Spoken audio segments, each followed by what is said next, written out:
자, 오늘 본문은 예수님께서 십자가를 지시기 전날 그 제자들과 마지막으로 가졌던 식사 장면을 전해주고 있습니다. 그래서 우리가 제목을 마지막 식사다 혹은 최후의 만찬이다 이런 제목을 붙이는데, 이것은 그 단순한 식사가 아니라 예수님의 죽음의 성격을 알려주는, 예수님께서 의도적으로 기획하신 상황극과 같다 이렇게 말할 수 있습니다. 그냥 일반적 식사가 아니라 이 식사를 통해서 뭔가를 말씀하시고 있는 이런 장면입니다. 예수님의 죽음은 하나님의 죽음입니다. 하나님의 죽음이라고 하는 이 말 자체가 모순적이에요. 하나님은 죽을 수가 없고 죽으면은 하나님이 될 수가 없는 이런 어떤 그 아이러니를 품고 있는 사건이 예수님의 죽음이다라고. 그래서 이런 어떤 전대미문의 이런 사건을 어떻게 해석하느냐 하는 것이 우리 교회의 매우 중요한 과제이기도 한 것이죠. 오늘 짧지만은 예수님의 죽음이 어떤 의미인지 본문에서 한번 보도록 하겠습니다. 자, 본래는 유월절 식사를 하는 자리입니다.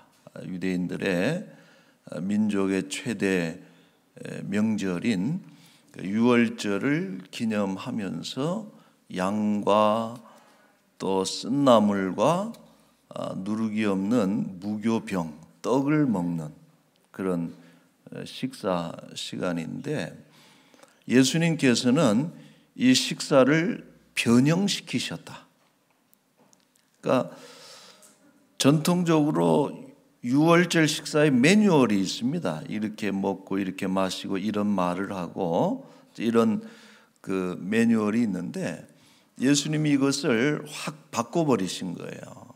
그래서 양을 먹는 그런 식사 자리가 아니라 떡을 먹는, 그리고 포도주를 마시는 이런 식사로 바꾸어 놓으셨습니다.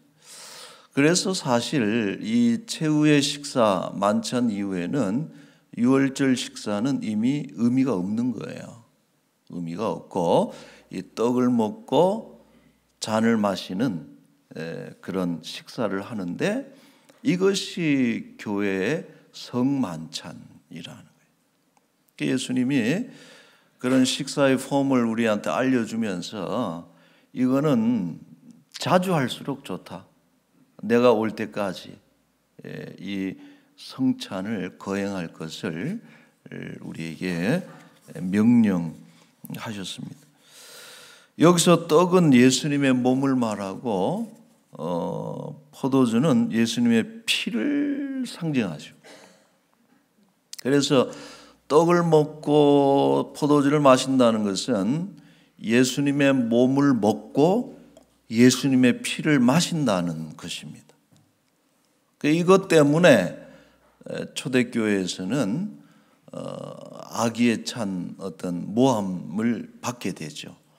기독교인들은 모여서 사람을 먹는다 하는 어떤 식인의 풍습이 있다, 이제 이런 오해를 받기도 하지만은, 이런 것은 상징적 언어라는 거예요. 의미가 뭡니까?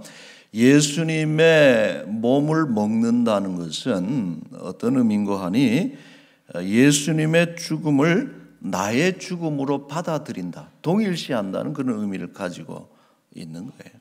우리는 안 죽지만 예수님이 죽으심으로 인해서 마치 내가 죽은 것처럼 우리의 죄값을 치루어 주시는 대속의 죽음, 그것이 나의 죽음이 되는 것이죠. 예수님이 죽으셨지만은 그로 인해서 우리는 죄에서 자유케 되고 다시 살아나게 된 것입니다. 여러분 믿습니까? 예수님의 죽음, 대속의 죽음으로 인해서 우리는 죽지 않아도 되고 생명을 얻고 자유를 얻게 된 것이죠. 자, 그러므로 결론적으로 성찬에 참여한다는 것은 여러분 두 가지입니다. 첫째로 예수님의 죽음을 잊지 않는다.